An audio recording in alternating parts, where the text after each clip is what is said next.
Good evening. 4 words for tonight on our learning Tagalog, and that's the sun, the moon, the stars, and meteor. Let's start with the sun. The sun is araw. Araw. And the moon is buwan. Buwan. Let's say that slowly. That's buwan.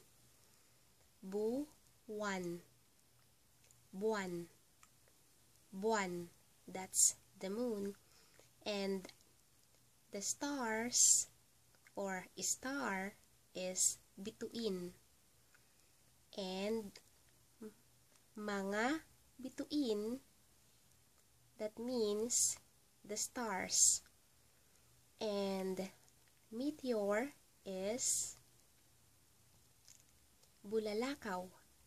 Bulalakaw.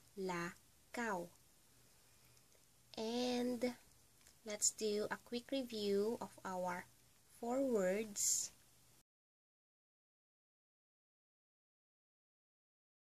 The sun is araw. Araw. Araw.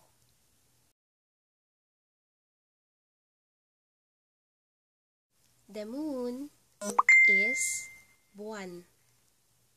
Buwan.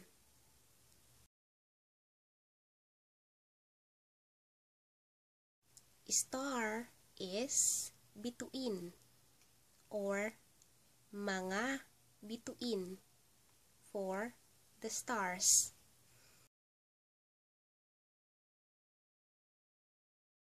And last word, bulalakaw. Bulalakaw. And that's the meteor. That's it for tonight. Good night. Bye-bye.